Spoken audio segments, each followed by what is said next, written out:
Hi, everyone. Welcome to Six Figure Authors, the show that helps you take your writing career to the next level. I'm Andrea Pearson, and I'm here with my two co-hosts. I'm Lindsay Baroker. And I'm Joe Lalo. And today we're interviewing Gary Bennett. Gary is my narrator. I'm so super excited about this. Gary is it SAG-AFTRA? Is that how you say it? SAG-AFTRA, yes. Okay. Gary is a SAG-AFTRA audiobook narrator. He has pursued his career in audiobook narration with zeal, continuing to not only invest in personal coaching from some of the best in the industry, but also investing in some of the best equipment for his professional home-based studio. There are few things he enjoys more than stepping into his studio bricks home studio and recording his favorite books. And I know Gary is also a fan of the Seahawks, though he is not originally from Seattle. You're from California and Montana, right? Yes, Sam. Yeah, born in California. Most of my childhood and early years were spent in Montana. Nice. Which part of Montana, by the way? Bozeman, Montana. I don't know where home that of is. Home of the Montana State Bobcats. So It's like Eastern or one Western? state from where you live. How can you not know? There's only like 3 towns in Montana. I know of Missoula and Missoula and Billings, there you and go. that's it. We're about halfway between the two. So Okay. we're right above Yellowstone Park. Oh, okay. Oh, I know where that is then. There you go. Last time I was in Montana was when I was 7. So it's been a while. Anyway, welcome to the show. Thank you very much. It's a pleasure to be here. Yeah, I'm excited. We haven't had a narrator on yet, and honestly, I hadn't listened to a podcast that interviewed narrators, and so I was like, this is going to be fun. Gary just signed a contract with me to do my Shadow Prophet, and I can't remember when we were starting. Sometime in the next month or so. Actually, I'll be starting. I'm halfway through, a little more than halfway through my prep. Reading the book first, and then I'm hoping to begin recording the end of this week, maybe early next week. Oh, that's very exciting. Yeah, I'm super stoked. It's gonna be a lot of fun. Yeah, I'm really excited too. One thing about Gary that this is what happens when you don't do audiobooks and your books do pretty decently. I hadn't ever done an audiobook, and so I get approached by narrators like once a week, sometimes once a month, and they send me samples. And I was like, oh, another narrator sending me a sample. Gary sent me a 30-minute sample, and it totally blew my socks off. I was like, I'm not ready to do an audiobook for this book yet, but he is hands down the right guy. And yeah, I'm just very excited about that sample. Hey. It's still the best sample I've ever gotten for any of my books. So I appreciate that. Thank you.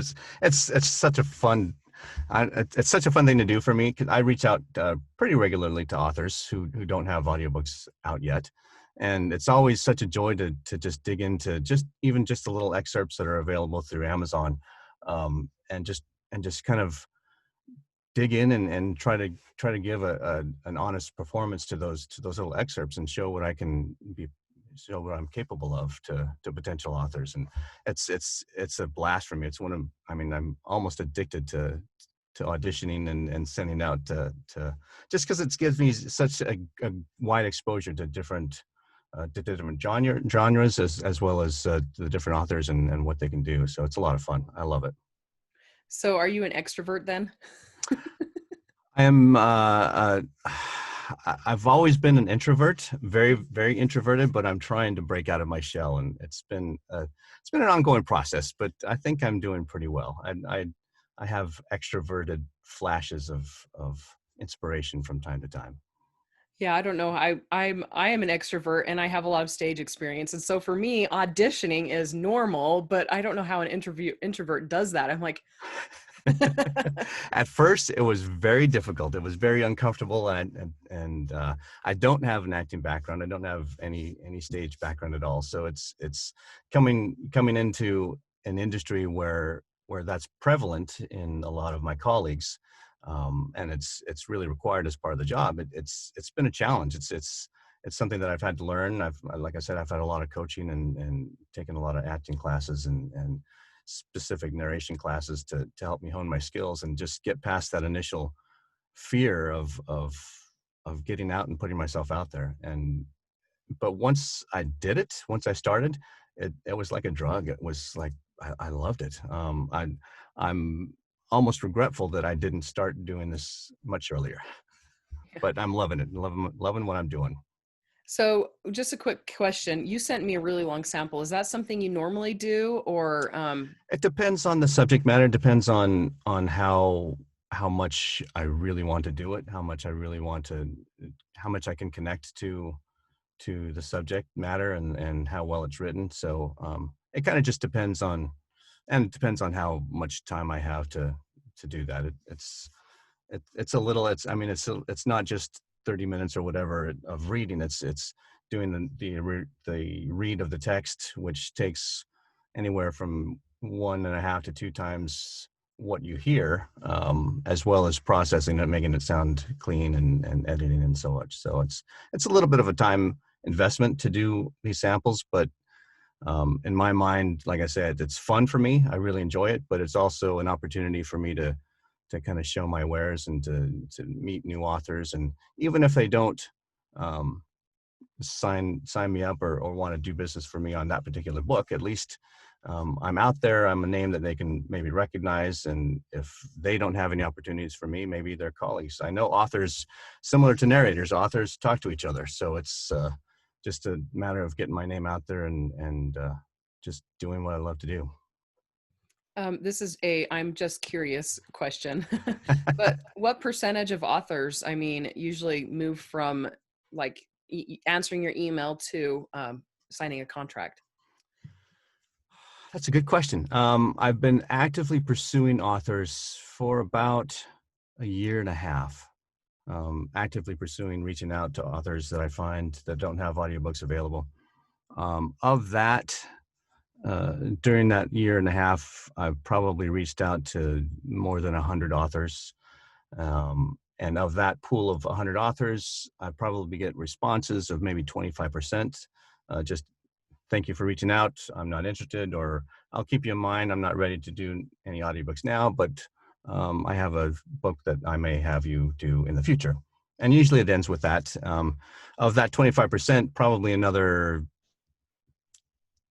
20 to 50% of those actually turn into some actual jobs. So in fact, I've got 2 authors that I just reached out to, that I started reaching out to maybe 6 to 8 months ago.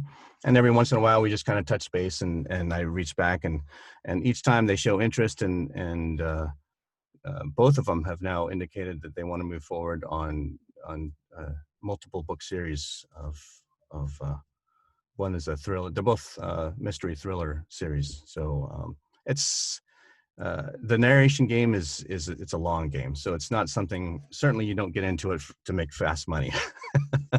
It's a lot of investment of time and effort and a lot of sowing seeds and planting ideas in others' heads. And eventually a lot of those will take root and produce something for you. So it's managed to keep me pretty busy, though. I've got several 5 or 6 authors that I do regular work for as a result of my direct outreach to them. So it's and it's a lot of fun. I love it. Yeah, honestly, I would have probably done it if I hadn't been drawn to the writing side, because I do really like that the stage side of the aspect and the acting aspect of it. And I don't know, I prefer writing though. I wouldn't mind doing my own audiobooks, but time, It's a lot of time, a lot of investment. Yeah. And to do it well, you want to be able to have someone who does it regularly. Yeah. Not to say that you couldn't, and Yeah. a lot of authors actually do read their own works, but again, it's just an investment of time to put that stuff together. Yeah. So, okay, what is your background in general, and what led you to audiobook narration? So I am a degreed electrical engineer. I graduated from Montana State University, and I've been doing that. I've ran my own engineering firm since 2004, so a good 15 years or so. I'm just, excuse me, I've got one toe in still into that world, but I'm making my exit stage left. And so but I've been doing that for a long time, and I loved it. I loved the work. I loved the challenge, but um, it didn't really. I've always been really creative. Um, uh, I'm a musician, and I wouldn't call myself an artist, but I try. But I've got a lot of creative juices running through me, and so I've actually have a whole lot of stories. So kind of like you on the flip side, I've always loved writing, and I've got a lot of ideas to continually bounce around my head. And I think, wow, if only I had the time to put these in paper and actually do something with them. And it's something I may do yet, but that those creative juices were never really fulfilled in the technical engineering world. And so um, I eventually came to a point where I had to slow down in my work. And I've always been a huge fan of audiobooks. Ever since they were books on tape, I've listened to the audio versions of books, and absolutely loved how they could transport me. I've always been a big reader, but hearing an actor's interpretation of the words out of a book that may not be the same as how I would read them in my head, it's always been really, really enlightening and just super entertaining. And especially when you get the really talented ones who can do multiple um, really good, distinct characterizations of all the scenes and the characters. They really make them come alive. And so I had to slow down on my work, and I thought, well, what am I going to do? I have a few months ahead of me, and I had just so listened to an interview of one of my favorite narrators, a fellow by the name of Luke Daniels. If you don't know him, look him up, because he is a fantastic narrator, and he was really my inspiration. There was an interview that he conducted in which he told how he got his start in the industry, and that kind of just flipped a light switch in my head and got me to thinking, wow, this is something that people actually do. People actually sit here and read books for a living. And it never crossed my mind that as much audiobooks that I'd listened to in the past, it never clicked in my head that people actually do this for a living. And I thought, wow, what a cool job that would be. And so I just started doing some research into what it would take to be a narrator. Um, there, I thought, well, I came across a site. It's called ACX, and I think you're probably familiar with it now. It's kind of a clearinghouse. It's for a bunch of independent authors to come and solicit work from independent narrators, and they all come together. There's a whole system in place where you can submit your books to be auditioned for by the open pool of narrators, and a lot of really good books get made through ACX. They're actually a subsidiary of Amazon, and so they've got a tight relationship with Amazon and Audible.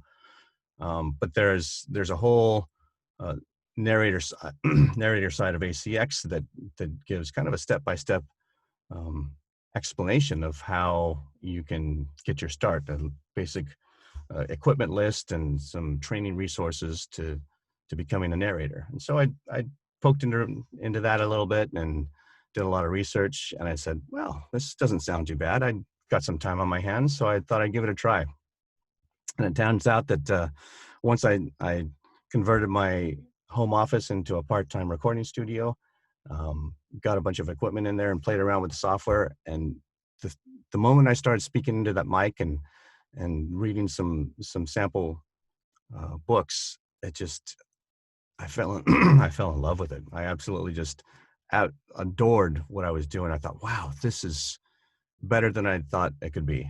And so I did a little more practice, and throughout a couple auditions, found some little books that I thought I could handle to get my feet wet, and immediately got picked up to do those audiobooks. And then then the lights really came on, and I realized very quickly that, wow, this is real.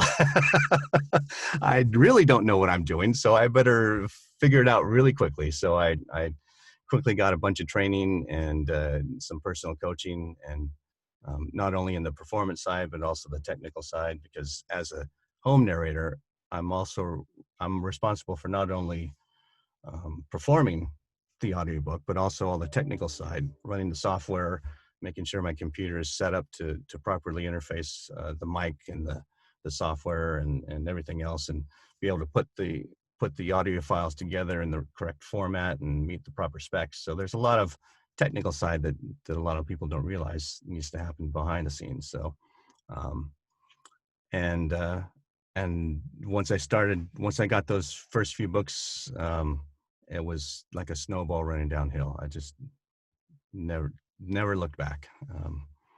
So I joke with a lot of my friends and my family. I said, once I figured out that this was a thing and that I really liked it and that I think I could do well, it was like finally figured out what I wanted to do when I grew up. So, and I haven't That's had any awesome. regrets since. Yeah, it's pretty Now, awesome. most of our listeners are familiar with ACX. They've probably written a few books, and some of them may already have audiobooks, but for we wanted to ask a few questions for those who are just thinking of, going from ebook to audiobook. Absolutely. So what would you say is important for an author to look for when searching for a narrator for his or her novel? It's a really good question. There are a lot of narrators. I think the last time I looked on ACX, there's probably 10,000 or more narrators available in the pool of narrators. And in that pool, there's the whole spectrum of really good narrators to people who don't know what they're doing at all and are just trying to do this maybe as a side gig or as a hobby. And my advice to authors when they're looking for narrators, especially on a platform such as ACX, is to really do their homework in vetting the narrators that audition for them. And by that, I mean looking at each narrator has the opportunity to put together a profile in their ACX account. So when a narrator auditions for a piece, the author will be able to look at the profile of that narrator, look at what they've done, pull up some samples from audiobooks that they've already done and published on audible.com, as well as look at just the background of what they've done, how serious they are in this endeavor. Because as an author, personally, I would want to make sure that my work, my baby, is going to be taken care of, right? This is something that you've put a lot of time and blood and sweat into putting together, and you want the audiobook version to be handled in just the same way. So it's not necessarily a matter of experience, but how professional the narrator puts themselves forth as, and how dedicated they are to their craft. I didn't find you through like Audible or ACX or Findaways, so all I did was go look at your website. Oh, okay. But Well, and again, that's another avenue for just kind of an opportunity for a narrator to show that they're serious about what they're doing, that they take this endeavor very seriously, and they put all their efforts into making just the best product available. So and that's another good way to do it. Absolutely. Yeah.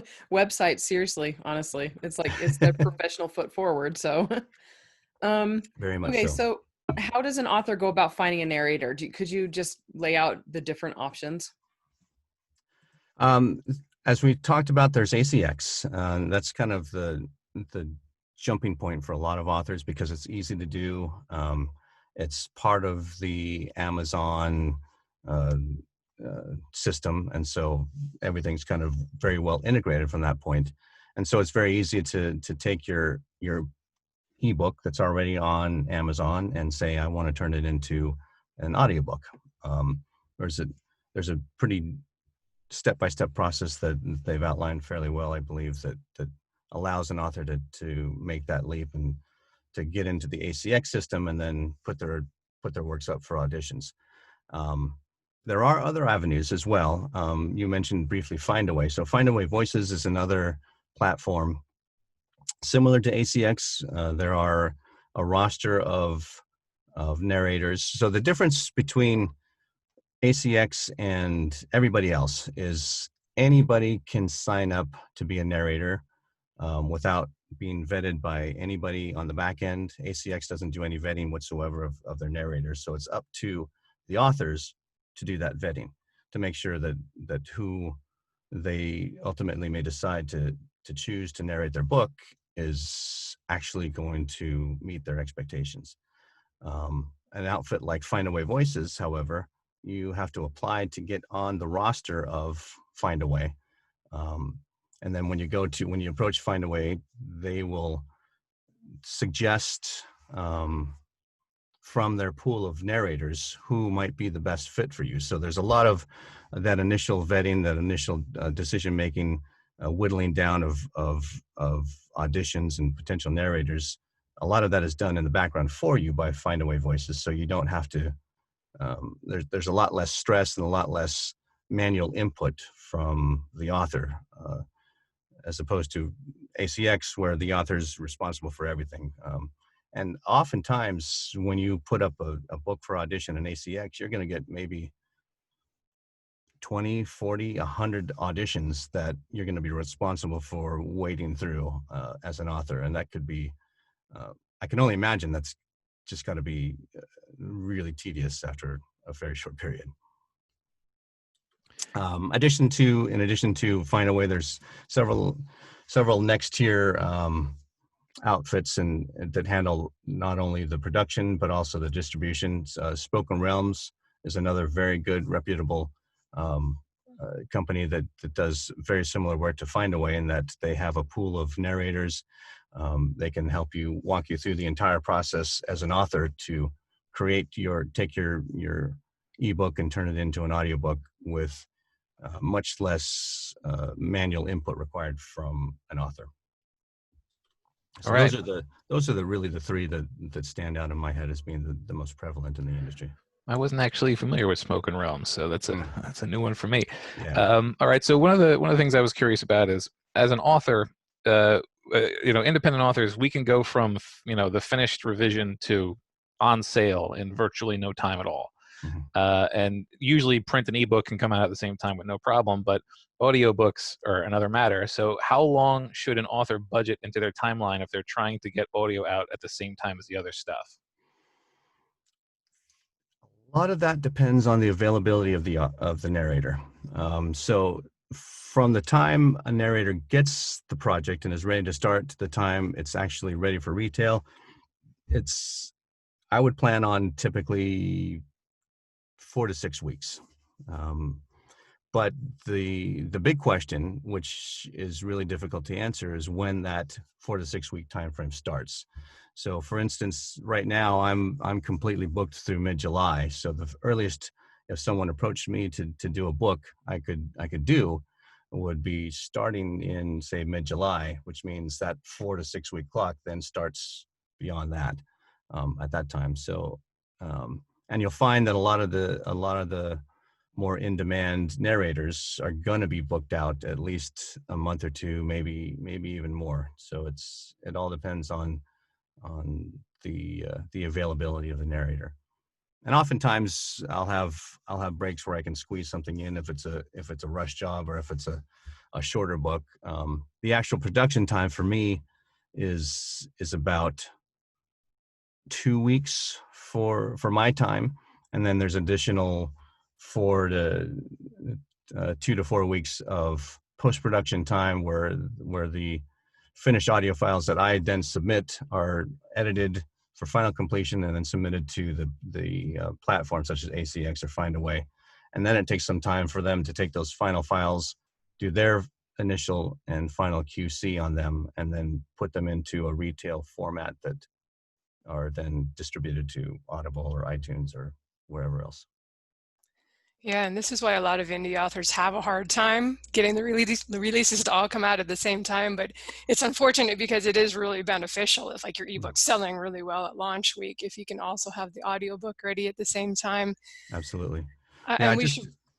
Sorry, I just wanted to point out to our listeners that if they are going to try to do it in advance, you're going to have the pre-order up on Amazon if you're going to go through ACX, because they only let you claim the book in starter production if it's on Amazon. So I just wanted to Yes, point that out. that's very true. I have one book that I just did with an author that is on pre-order. And I wish I knew more about what he had to do. I know there's a process to do. I think you just notify. He's going through ACX, so there, and I don't know if there's any other way to do the pre-orders and have a simultaneous release. But we managed to get the whole process done. I know he started about 6 weeks ahead of when he anticipated doing the release of the ebook. And luckily, just late last week, the audiobook was ready for retail. So by the time next week comes around, which is when the release date for the ebook is, the audiobook will be there as well. But again, he had to, like I say, he had to anticipate and make the initial contacts to ACX. I want to say at least 6 weeks in advance. So what are kind of the going rates right now for per finished hour? Or maybe could you explain what per finished hour is and sort of what authors should expect to pay for their audiobook production? Absolutely. So per finished hour is the term that's used to define the rate that one way a narrator can be paid. So per finished hour means just that, the actual finished running time of the audiobook. The narrator will get paid on a per finished hour rate. So for instance, if the audiobook runtime is 10 hours of the actual final audiobook, then the narrator gets paid in a per finished hour contract or a pay for production contract, his rate based on those per finished hours. So those rates will vary, again, depending on the experience and the narrator themselves, anywhere, I would say, from on the low end 200 to much higher. I mean, if you're talking about a Scott Brick or somebody, you're going to be paying a lot more. But so it all depends on the narrator and like I say, their experience, their availability, they're going what they can get for their books. Right now, my current rate is $350 per finished hour, which means on a 10-hour book, I get that rate. But in that rate is folded my production time. So I have, for a 10-hour book, for instance, I'm going to spend 10 to 15 hours of my time just doing prep work, reading the book initially, making any notes, doing any research that I need to do on pronunciations or other things that may come up in the text. Then there's the actual studio time to record that. For every finished hour, the typical standard is about 2 studio recording hours. So if it's a 10-hour book, I'm going to be sitting in front of a mic for 20 hours just to get that audio recorded. Once that audio is recorded, then I send all the audio files to a professional audio engineer who will then proofread, make sure I've gotten all my recording to the text. They'll edit the audio files and then they'll master them to make sure that they take out all the erroneous clicks or weird noises that may occur in the raw recordings, and do some other fancy audio stuff to them that I only know of a little bit.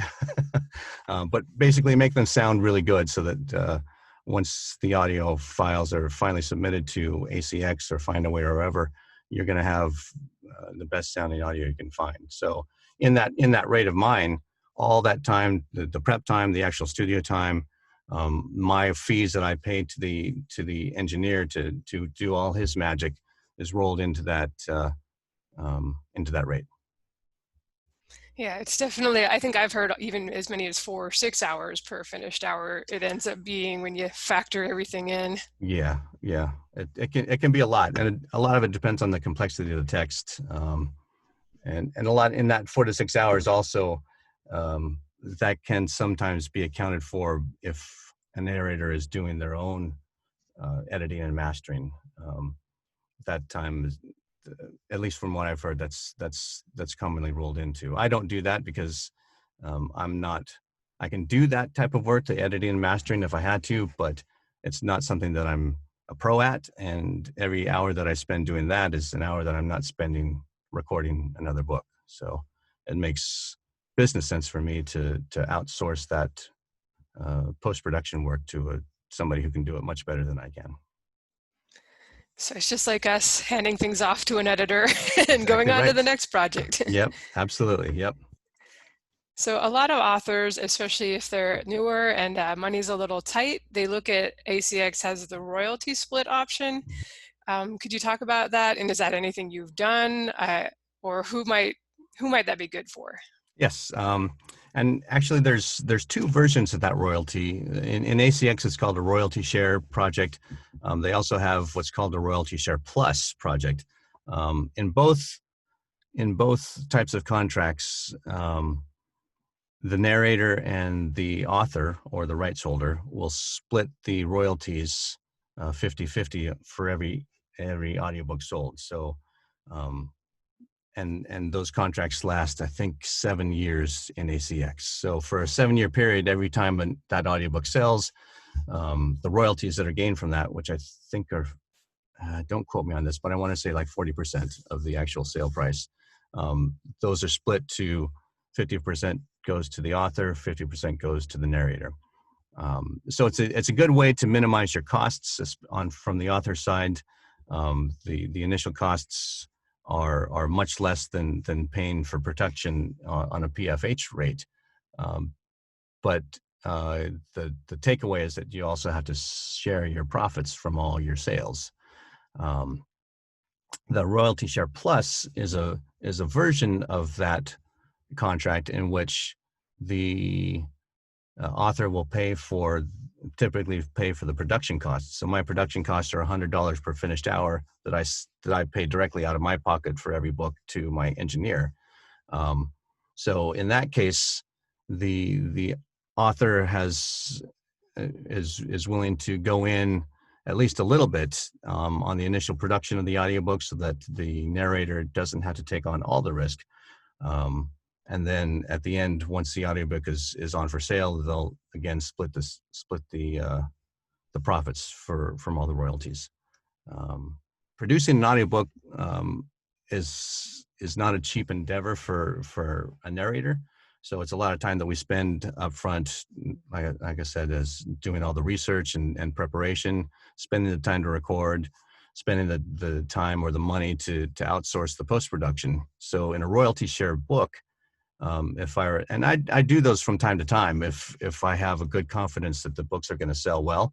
I don't have a problem doing royalty share books, but all the initial costs of that I foot when I do the book, and then I hope to recoup those costs when the book sells well.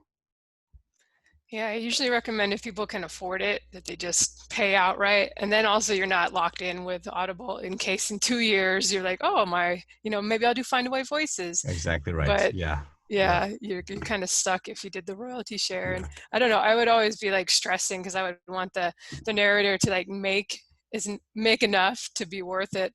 Are there any red flags or anything that would make you as a narrator say, no, it's just that book's not selling well enough? Or I imagine there's a lot of red flags. There's a lot of things that I consider when I'm considering doing a royalty share book.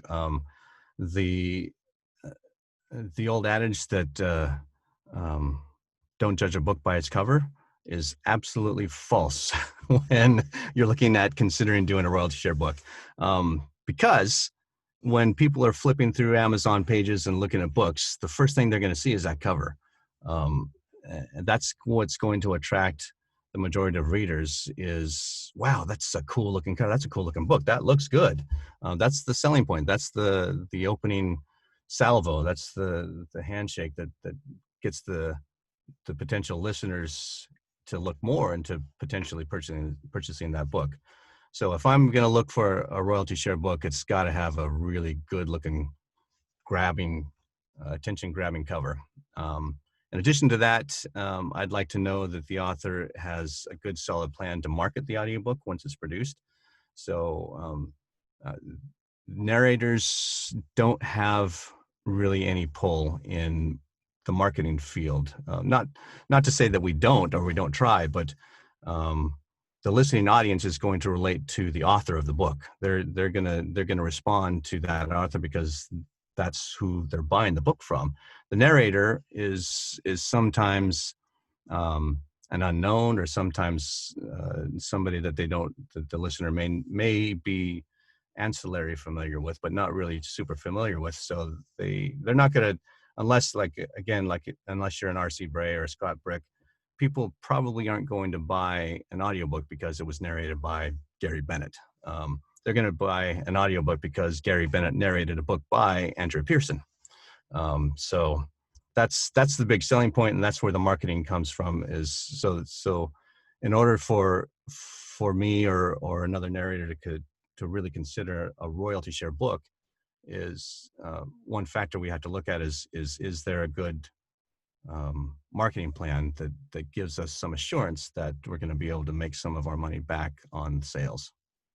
Right. And then another consideration is it something that personally attracts me? Am I going to enjoy reading the book? If it's something that I have no interest in or doesn't really give me that really good gut feeling, then it's probably something I would pass on. Sort of on that subject, I'd like to change gears a little bit to narrating different genres. What genres have you narrated? I've narrated sci-fi, thrillers and mysteries, romance, children's books. Those are my earliest books. And what else? Sci-fi. I think those are pretty much the big ones. Most of my books right now are sci-fi thrillers or romance, as a matter of fact. Now, I actually have a pseudonym that I'm starting to use for a lot of romances as well. It's not a secret pseudonym. I'm not trying to. A lot of narrators get very touchy about being outed by the pseudonyms. I don't have any problem with that. So my pseudonym is Liam Sanderson. He's only got one book out now, but he's got another book in production, and I hope to be using him for a lot more of my romance titles in the future. All right. And in your experience, do you feel that readers have different expectations for narrations of different genres that maybe authors wouldn't be aware of? Oh, absolutely. There's definitely tropes that listeners expect to hear, and if they don't, they may be disappointed. Obvious ones are like a mystery. You want to have a certain tone when you're doing a noir book or a mystery book that you don't find in say a more lighthearted book. A lot of it is dictated by the text itself and how it's written, but the tone of the book, I think, really, and again, it comes to the authors as how well they make that tone of the book, or make sure that expectation of the genre is met. But I'm absolutely, it's actually it's a thing that the listeners would really expect to hear certain genres narrated in a certain way. All right. Now, you mentioned that you do sci-fi, and I write sci-fi, and sci-fi and fantasy in particular tend to have a lot of made-up words and tricky names. You mentioned earlier doing prep work and checking for pronunciations. Oh, yeah. Some of the times that I've had books narrated, they sent me a list of every made-up word, and they wanted a phonetic pronunciation of each. Others, they just sort of they decided to wing it, and on some of the either or pronunciations, they went with or, and it was wrong. So what should an author be proactive with pronunciation stuff, or is that typically the sort of thing that a narrator will come to them for? It depends on how critical in the author's mind those pronunciations are. If you have a certain way that you expect these words that may not be very forthcoming as far as how a narrator might read it, absolutely. When I work, especially when I work with a new author, and Andrea can attest to this, I send out a welcome packet, And in that welcome packet, I describe my process. I describe the different steps of bringing the audiobook to life. And also I give some sample templates for character breakdowns.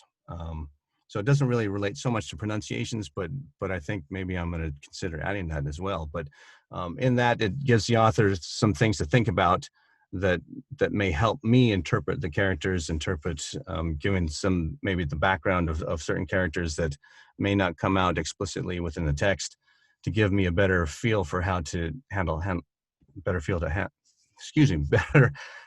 to how to handle those types of scenarios. But again, with pronunciations, it's anytime I come across a pronunciation that's not really clear in my head, I'll send it back to the author and say, hey, do you have any tips? Or this is what I was thinking. Do you agree, disagree? Would you like to hear it differently? And every time those have always been well received. So but yeah, and especially in sci-fi fantasy, there are a lot of very creatively used spellings of words that may not be very obvious on how to pronounce.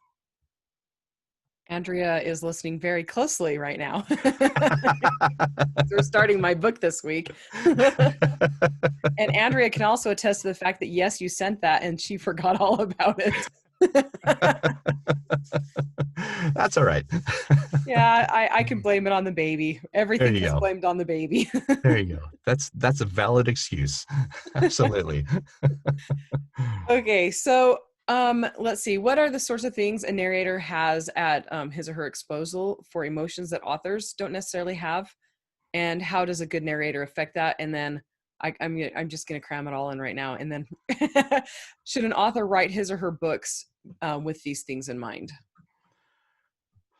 Can you repeat the first question? I didn't quite understand that. Yeah, no, that's fine. Okay, so like one of the things that the background for this question is when you sent me that sample for Shadow Prophet, Mm-hmm. like you were putting emotion in there that I can't put with my fingers, when I'm typing. And I was just absolutely blown away. I mean, even your breaths were like, it was fantastic.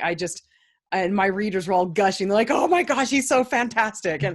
And so I'm like that just brought to my attention the fact that, I mean, authors, we can't do emotions that narrators can in some ways. And so should an author write his or her book with that in mind? And how does a good narrator affect those different emotions? Obviously, it has to be well written so that when a passage or a description of how a certain character is behaving or thinking comes across in the text, there's a lot of subtext. As an actor, I'm sure you know subtext and the emotions behind the words. Oftentimes, those will be clearly dictated within the text, within the manuscript. Other times, it's kind of a leap on a narrator's part, and it's left to our judgment as to how to approach that, because a certain phrase could be said in 14 different ways, and each one of those would have different meanings. So a lot of it depends on what's happening before this particular scene, what was the moment before, and what's going on in the overall arc of the story will dictate how we handle particular scenes, how we decide which emotions to bring out, and how strong those emotions will be when we do so.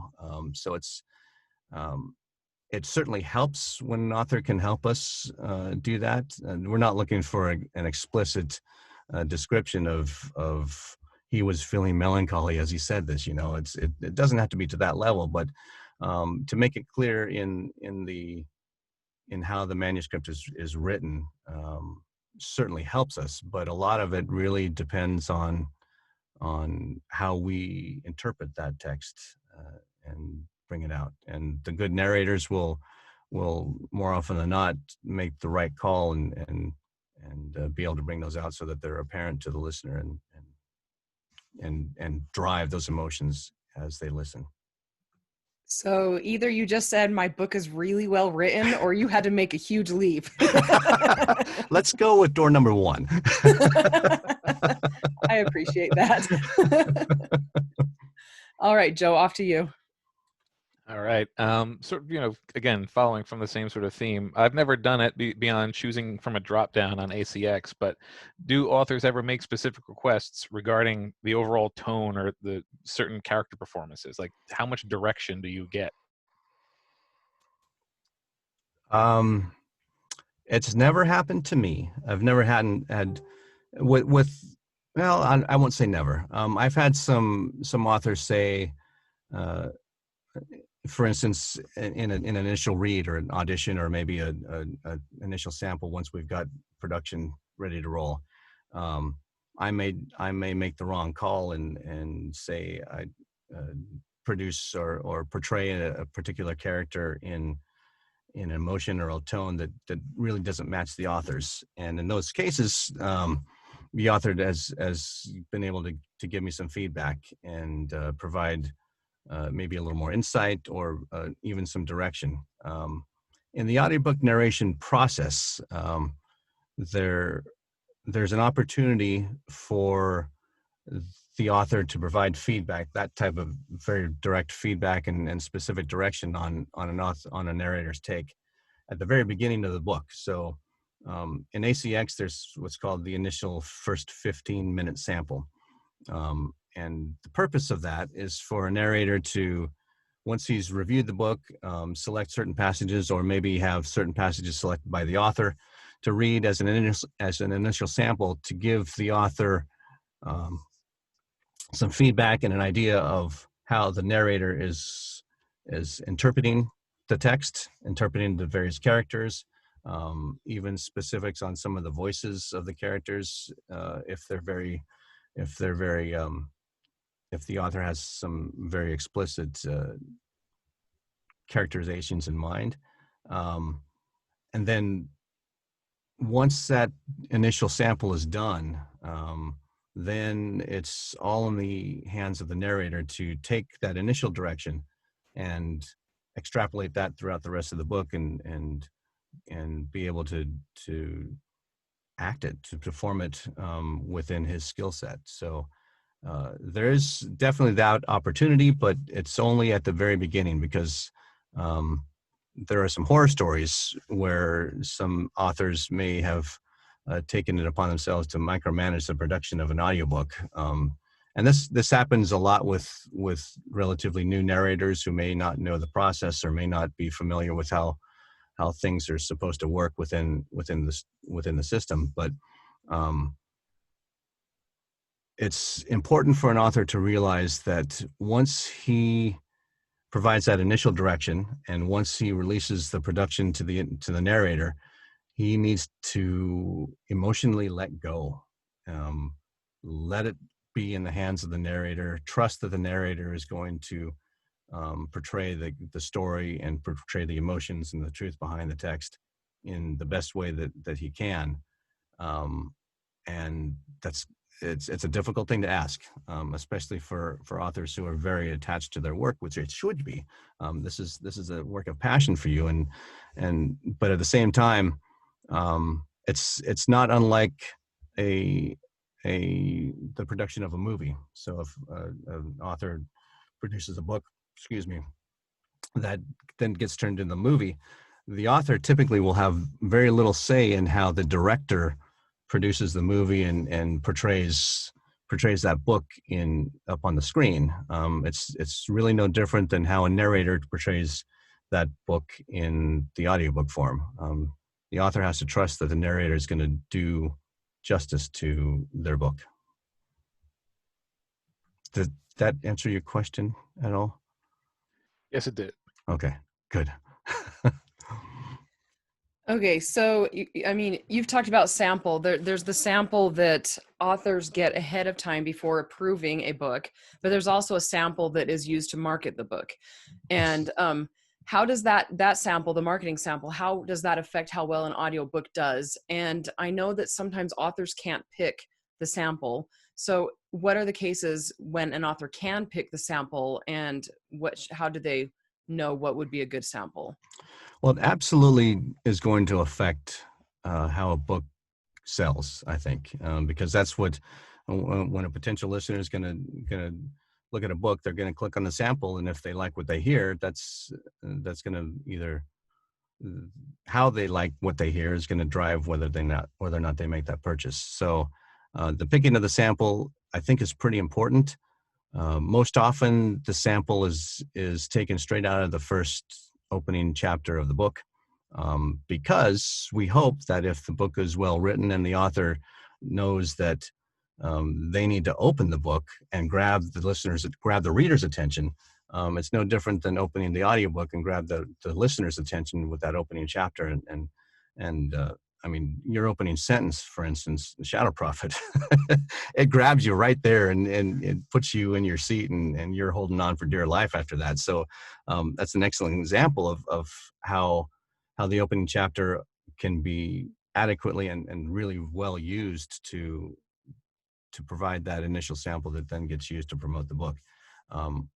Other books may not have that initial attention-grabbing opening, and so it depends. In ACX, there's no limits on what, apart from the 5-minute time length, there's no limits on where that sample can be pulled from.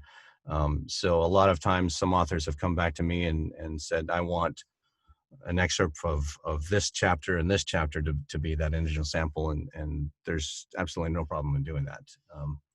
But most often, we hope that the book is written such that that opening chapter can be used for that sample and really pull those listeners in. Aside from actually having that sample on like the the Audible or Amazon page, I'm not even sure if it's on the Amazon page, are there any places we could actually be promoting it? Because I always get that, I'm like, what should I do with this? Where could I put it, you know? That's a great question. I don't know. I don't know if there's any, I don't think there's any contractual restrictions on how an author would use that sample. Obviously, you can't, depending on what kind of contract you enter in with ACX to market the book, there's restrictions on how you can distribute the sales of that book, and how, and if you have any flexibility on other outlets in which to sell the book. But as far as using the actual sample, I'm unaware of any restrictions on how an author might use that sample.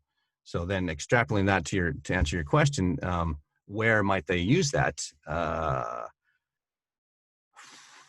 Twitter, social media, the websites, certainly social media campaigns. Every book that I have access to that I do, I produce a little short minute, typically using an excerpt from that initial sample. I'll produce a little video that I'll throw up on my social media just to announce the release of the book. But I think social media, and then maybe some other avenues such as like BookBub, or other similar things, similar platforms where you might market ebooks, might offer you the opportunity to market the audiobook versions as well. But I'm not a marketing professional, and I didn't even sleep in a Holiday Inn last night. So you might want to. I'll defer that question. I was just curious. Yeah, I was just curious because you were talking about it, and I was like, wow, I don't ever actually use that. I wonder if, I suppose we could embed it in our website, and or it might be small enough that we could just host it on our own hosting, but BookFunnel so it doesn't, as far as I know, it's not available for a direct download from the author's standpoint. And I've never been asked to provide that, so, but I'm certainly happy to do so, because if I've produced the audiobook, I'll have that audiobook sample as well that I would be happy to send out. But I've never been asked that question before, so. All right, authors. Yeah, my narrator gives me all the files in Dropbox, and then I do all the uploading. So I was like, well, I totally have that just as an MP3 in there that I'll have to think about it. There you go. Yes. So a question, I usually assume as the author that I'm going to be doing the marketing. That's my job.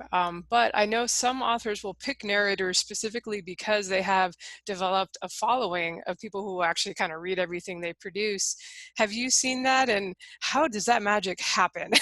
They just love the narrator so much and That's a follow very them? big thing in romance. And I think, as far as I know, that's really the only place that happens kind of organically. Romance readers and listeners are a very unique subset of the overall listening populace. They're very avid, they're very dedicated to their authors, and once they find a narrator that they enjoy listening to, they become very dedicated and avid in promoting and searching out those other works by that narrator. So yes, that is definitely a thing. I haven't attained that level of of recognizability, I guess, amongst my fans. It's something that I'm striving for. But again, that's really, as far as I know, that's a thing that happens most often in the romance genres.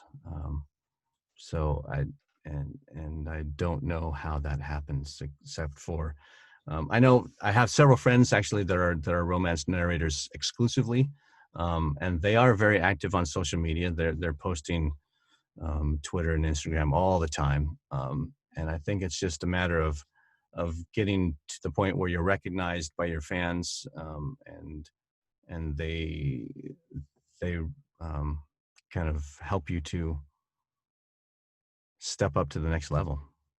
All right. We're going to close out with some Facebook questions. Okay. So the first one is from Fatima. What should authors have ready before they approach a narrator?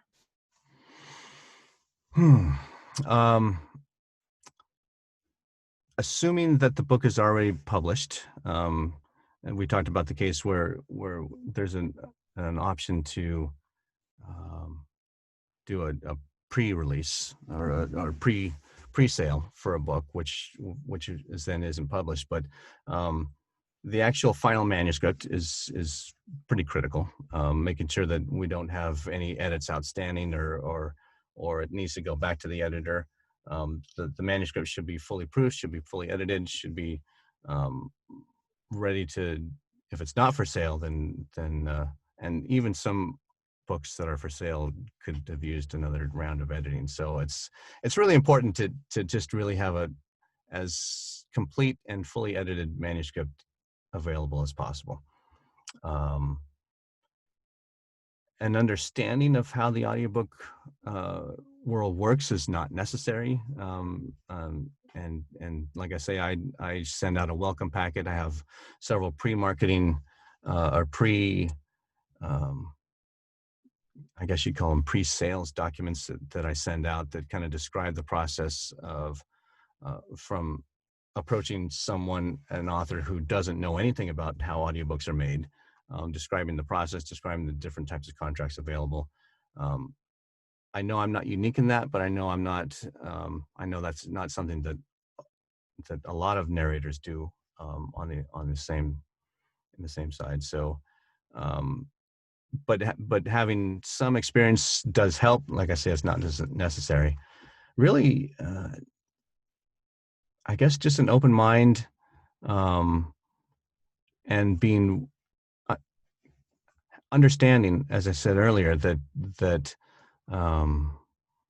how a narrator interprets your work may not be how you interpret it, but that doesn't necessarily mean it's a bad thing. And just being able to open your mind to how a narrator may see your work and interpret that and present that, I think is going to go a long way. It's knowing that you can't really micromanage how an actor performs their work is going to be, I think, critical in moving forward. All right, our next question is from Linda.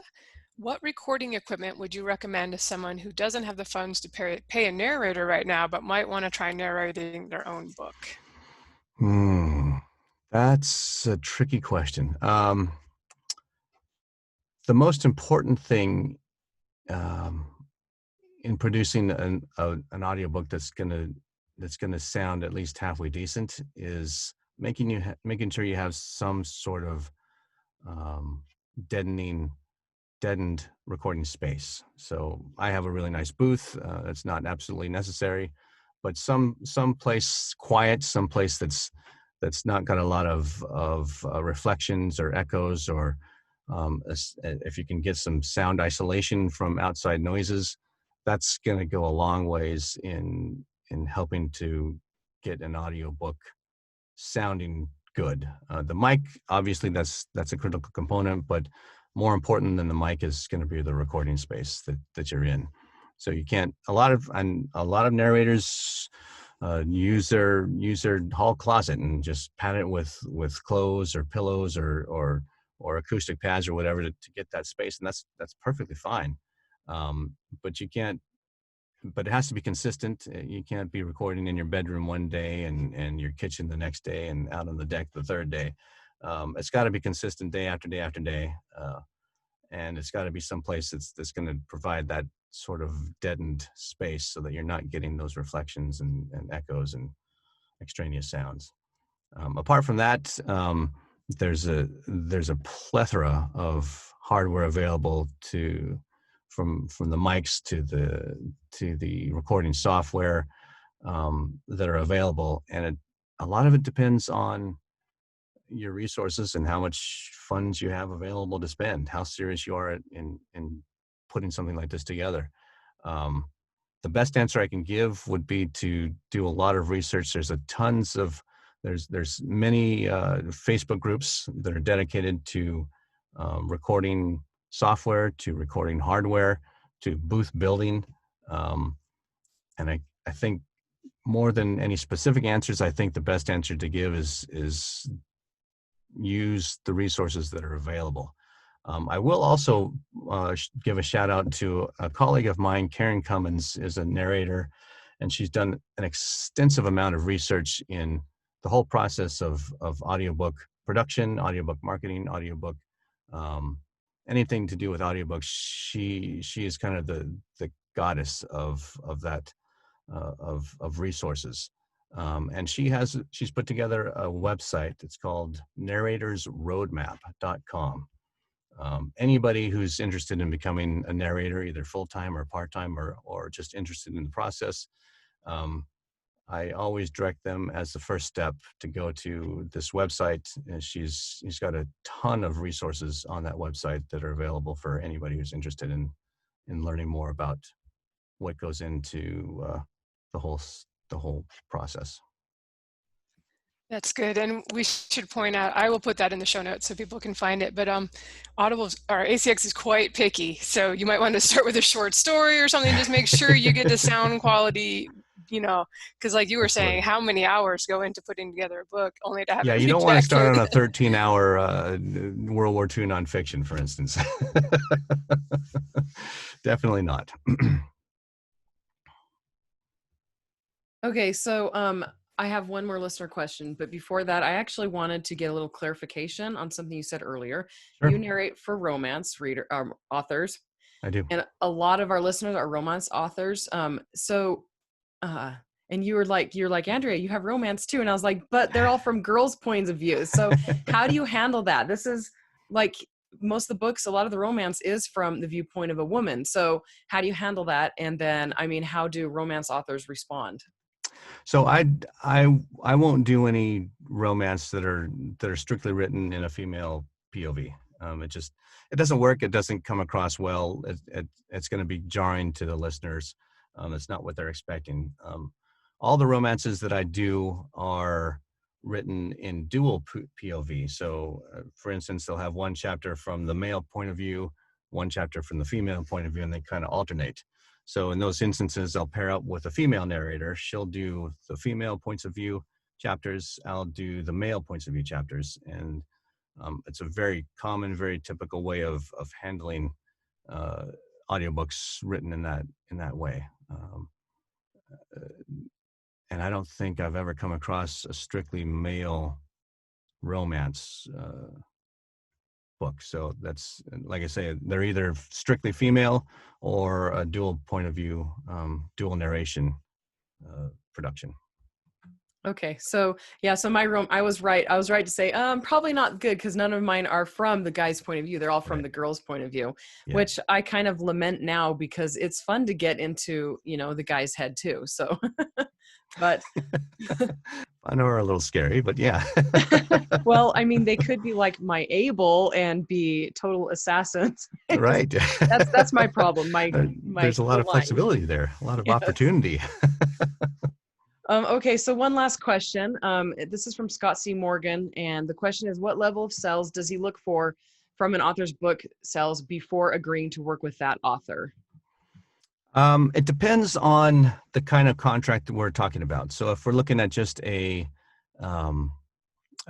pay for production, like a PFH type of contract, the sales don't really mean anything to me, because I'm getting paid for the full production of the audiobook. How it sells afterwards has no impact on me from a financial standpoint. So it's only when we're looking at royalty share or royalty share plus or hybrid type contracts. And the level of sales, there's really no hard and fast number. What I'd like to see to make me personally feel more comfortable would be to see strong month after month sales in say the preceding 3 or 4 months of the ebook. And by strong, again, that's another subjective kind of term. There's a general threshold. So in Amazon specifically, they have various ratings. Kindle ranks is what they're called, and based on the basic genres or subgenres. If a book is say ranked in the top 50,000 or higher, that's a really good prospect. That's a really good indicator that it's very popular. It's selling well. I have a high confidence that the audiobook should probably do well as well. Especially if it's any higher than that. I've had a couple books in the 10,000 Kindle rank, overall Kindle rank, and those are wonderful. If I can do anything like that, that's fantastic, and there's great opportunity for both me and the author to do well off the sales of the audiobook. Anything below, say, 50 to 70,000, you really have to look harder at the genre. Sci-fi mysteries sell really well. Romance sells really well. Self-help, not so much. Nonfiction, not so much. So a lot of it has to do with the genre as well. And then, as I mentioned before, some sort of a marketing plan to follow up with that if I don't get a good feel for the potential based on like the Kindle rank or the previous month's sales. Okay, so we're going to kind of wrap up here. One final question before we get to the where can people find you. Are you open for authors to pitch to you? Absolutely. Yes, I welcome it anytime. Okay. Come get me. Awesome. Okay, and then for those who are interested, we're going to include a probably 3 to 5 minute sample at the end of the episode of you doing the reading for Shadow Prophet, if you're still okay with that. Absolutely. Yep. Okay. Yep. And then they can Definitely. hear your breathing. There you go. Hear my breathing. heavy breathing on the microphone. It comes in well with romance too, so. Hey, I didn't say it. You did. Okay, so where can people find you online? Yep, online. My website is probably the best stopping point. www.GaryBennett, 2 N's, 2 T's, Reads, GaryBennettReads.com. From there, you can find links to follow me on Instagram and Twitter and Facebook and wherever else. So that's probably the best initial. That's got my contact information, my email as well. So that's the best place to find me. And Liam Sanderson is Liam Sanderson is my pseudonym, LiamSanderson. He's an up and coming star. I tell you what, he's got some stuff in the works. So Awesome. he's got one book right now, but I'm going to start using him a lot more. So yeah. That's awesome. Any other comments from Joe or Lindsay? Nope. Thanks for joining us, Gary, and answering all our questions today. It was a pleasure. Thank you so much for having me on. This was a lot of fun. Okay, so everyone, thank you so much for listening, and thank you to Joshua Pearson for producing the show. You can find the show notes or leave a comment or question at sixfigureauthors.com with the number 6, and don't forget to join our Facebook group and leave a review on the podcast wherever you listen. On the Facebook group. That's what I thought you were going to say. Leave a review on the Facebook group. Tell us directly how great we are. All right, we'll talk to everyone later. Bye. Bye-bye. Bye. Bye, everybody.